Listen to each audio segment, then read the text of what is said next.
गलातियों अध्याय 1 वचन 4 आयत को पढ़िए। उसने हमें अंधकार के वश में हम थे और अंधकार के वश से हमको उसने प्रभु ने क्या किया, छुड़ा लिया। वहां लिखा है कि उसी ने अर्थात मसीह ने अपने आप को हमारे पापों के लिए दे दिया। वो दे दिया, वो कुर्बान हो गया, बलिदान हो गया, एक मेमना बन करके, एक भोला भाला सीधा साधा मेमना बन करके हमारे पापों में जो हमारे ब्लड में जो पाप था, हमारे जीवन शैली में जो पाप था, हमारे कर्मों में जो पाप था, उसने सारे अधर्म को क्षमा कर दिया। वही लिखा है हमारे पापों के लिए दे दिया, ताकि हमारे परमेश्वर पिता के इच्छा के अनुसार हमें इस वर्तमान बुरे संसार से छुड़ा ले। वो हमें छुड़ाने के लिए आ गया, वो हमें बचाने के लिए आ गया। कुलुसियों अध्याय 1 वचन 13 और 14 आयत में भी क्या लिखता है, वो हमारे जीवन को बचाने के लिए आ गया। इसलिए आज वो पिता के सामने है, हमें उसकी सुनना है।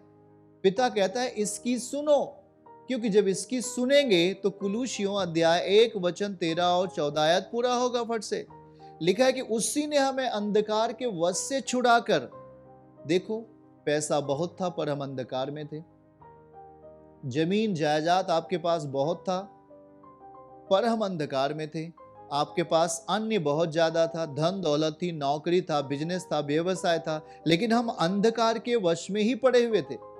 हम कुछ भी उस अंधकार से छूट नहीं पा रहे थे, हम लगातार उस अंधकार के वश में फंसे हुए थे। पैसा होने के बावजूद भी हम अंधकार के वश में फंसे हुए थे, नौकरी होने के कारण भी हम अंधकार के वश में फंसे हुए थे, बहुत बड़े आदमी बनने के कारण भी हम उस अंधकार के वश में ही फंसे हुए थे। और इसीलिए पिता ने कहा इसकी सुनो। तब इसने क्या किया, कुलुसियों अध्याय 1 वचन 13 में पढ़ेंगे, लिखा है मसीह ने जो हमें अंधकार के वश से छुड़ाकर आपको अंधकार के वश से, अंधकार एक ऐसा अंधकार है कि वो आपको थोड़ा भी दिखाई नहीं देता, समझ रहे हैं?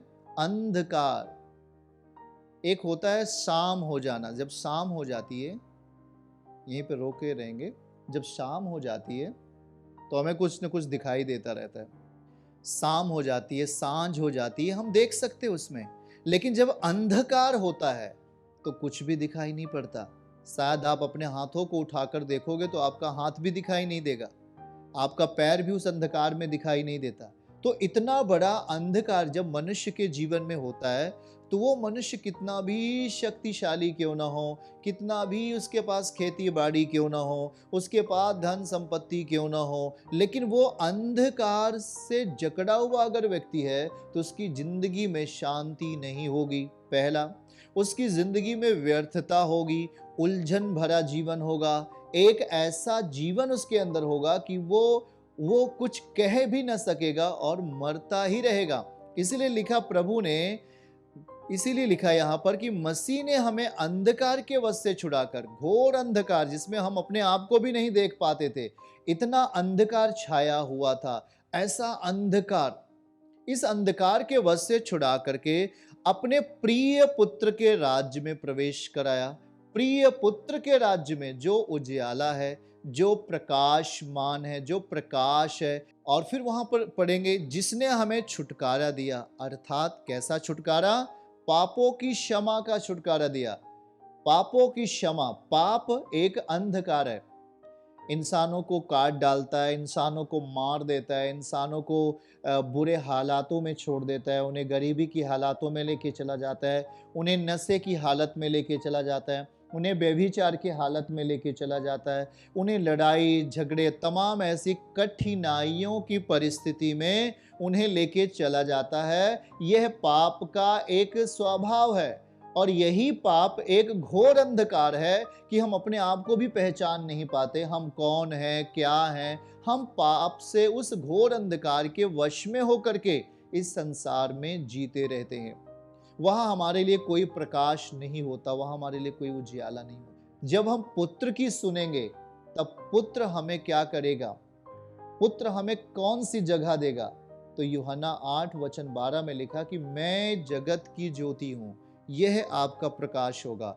हम उस ज्योति में, उस प्रकाश में प्रवेश करेंगे। उसने कहा कि मैं जगत की ज्योति हूं। तो जब हम मसीह को अपनी जिंदगी में लाने की इच्छा रखते हैं, उसके वचन को अपनी जिंदगी में सूझने और बूझते हैं, समझने का प्रयास करते हैं, तो एक प्रकाश, एक ज्योति हमारे जीवन में आती है और हमें प्रकाशमान करता है। जैसे कि भविष्यवक्ता यशायाह 60 अध्याय में लिखा गया है, पहली आयत में लिखा गया भाई बहन कि उठ और प्रकाशमान हो, क्योंकि तेरा प्रकाश आ गया है। उठ और प्रकाशमान हो, प्रकाशमान हो, प्रकाशमान करने वाला आपके सामने आ गया है, प्रकाशमान आपको जीवन करने वाला आपके सामने आ गया है।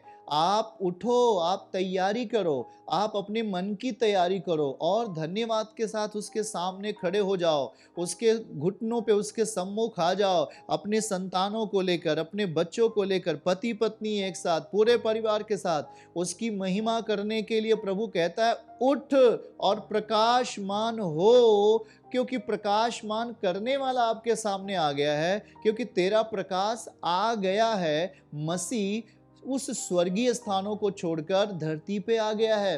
उठ जा, उठ और तेरा प्रकाश आ गया। प्रकाश हमारा कौन है?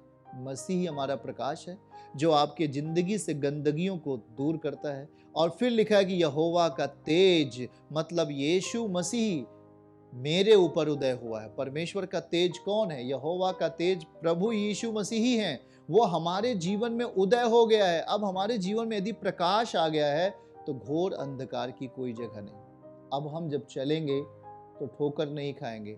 अब हम जिस काम को पूरा करने का प्रयास करेंगे, घर बनाने के लिए प्रयास करेंगे, तो बाइबल कहती है आप घर भी बना सकोगे। हम अपने जीवन की सफलताओं को देखना शुरू करते हैं। हम अपने जीवन की तमाम मनोरथों को अपने जीवन में पूरा होते हुए पाते हैं। बीमारियों को जाते हुए देखते हैं, समस्याओं को अलग होते हुए देखते हैं। अब हमारे लिए गुड चांस होता है, एक अच्छा अवसर होता है प्रकाशमान में जीने के लिए, प्रकाश में जीने के लिए। इसीलिए प्रभु यहाँ पर कह रहा है कि मैं तुझे बुरे संसार से छुड़ाने आया हूँ। कुलूसियों 1:13 में लिखा है। फिर से उसे पढ़ लीजिए भाई बहन, देखिए क्या लिखा हुआ है वहां पर। कहता है कि उसी ने हमें अंधकार के वश से, मैं फिर से आपको बताता हूं, ये सांझ नहीं है, ये सांझ वाला अंधकार नहीं, ये शाम वाला अंधकार नहीं, ये अंधकार है। अंधकार में आप बिल्कुल 1 मीटर की दूरी पर भी आप किसी चीज को देख नहीं पाओगे, अपने पैर को भी आप नहीं देख पाओगे। इतना घोर अंधकार में मनुष्य पड़ा हुआ था। ये घोर अंधकार ही तो है। आज बहुत सारे लोगों में ऐसा अंधकार देखने को मिलता है। आज लोग एक दूसरे की हत्या कर रहे हैं, तो उनके भीतर जो हत्या कर रहे हैं उनके अंदर क्या है? अंधकार है, घोर अंधकार है। आज व्यभिचार कर रहे हैं, तमाम ऐसे गलत कार्य कर रहे हैं, लोगों को सता रहे हैं, लोगों को मार रहे हैं, तो उनके जीवन में क्या है? अंधकार है, क्योंकि उनको कुछ भी बातें समझ में नहीं आती हैं। याद रखना है। और जब हमारे लिए, हम पर खुदा का अनुग्रह होता है, हम पर परमेश्वर का अनुग्रह होता है, तो बाइबल का वचन कहता है, पहला पतरस अध्याय 5:10, हमारे लिए एक अनुग्रह आया, हमारे लिए अनंत जीवन का अनुग्रह पैदा हुआ।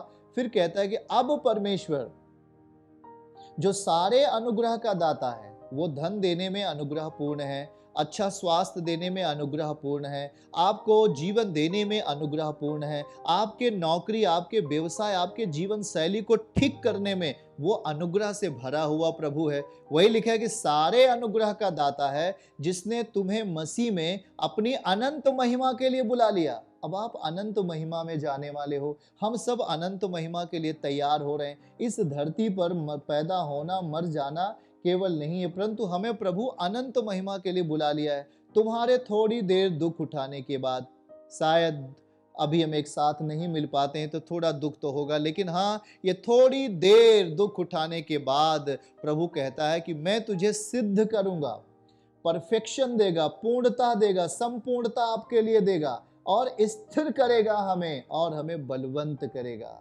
आमीन बोल सकते हैं अपने स्थानों पर। चर्च की सभी प्रार्थनाओं को और परमेश्वर के दास के द्वारा टीचिंग सुनने के लिए और अपडेट्स को जानने के लिए हमारे इस चैनल को सब्सक्राइब करें और साथ में बेल आइकन को जरूर दबाएं, ताकि जब भी लाइव प्रार्थना हो तो सबसे पहले आप देख सकें।